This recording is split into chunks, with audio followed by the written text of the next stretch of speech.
ગુજરાત મધ્યપ્રદેશથી મગફળીના જથ્થાની આડમાં એક કન્ટેનરમાં ભરીને જૂનાગઢ તરફ લઈ જવાતો દારૂનો જથ્થો મંજુસર પોલીસે ઝડપી પાડી એક શખ્સની ધરપકડ કરી હતી. એક કન્ટેનરમાં ચોરખાનું બનાવાયું હતું તેમજ તેમાં દારૂ ભર્યો હતો અને તે કન્ટેનર છોટાઉદેપુરથી કપુરાઈ બાજુ આવી જૂનાગઢ તરફ જવાનું છે તેવી બાતમી પોલીસને મળતા ધુમાડ ચોકડી પાસે ગઈકાલે સવારે પોલીસ વોચમાં ગોઠવાઈ હતી.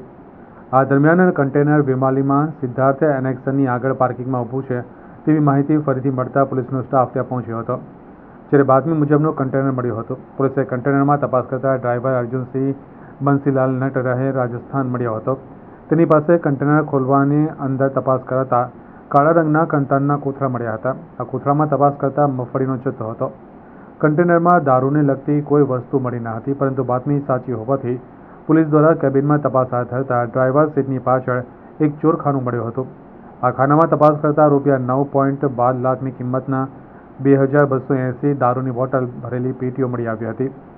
પોલીસે દારૂનો જથ્થો, મગફળીની 350 બેગ, એક મોબાઈલ તેમજ કન્ટેનર મળીને કુલ ₹28,94,000નો મુદ્દામાલ કબજે કરી ડ્રાઈવરની પૂછપરછ કરતા તેણે જણાવ્યું હતું કે ઉદયપુરમાં રહેતા બાબુભાઈએ મને ફોન કરીને જણાવ્યું હતું કે ભૂપેન્દ્રસિંહ રાજપૂત રાજસ્થાનની ગાડીનો ડ્રાઈવર તેના ઘરે જતો રહ્યો છે.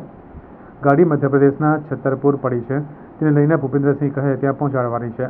જેથી હું છતરપુર ગયો હતો ત્યારે ભૂપેન્દ્રસિંહે મને મગફળી જૂનાગઢ ઉતારવાની છે અને ત્યારબાદ ચોરખાની જાણ કરી તેમાં દારૂની બોટલ છે, હું કહું ત્યાં આપી દેવાનું છે તેમ કહ્યું હતું.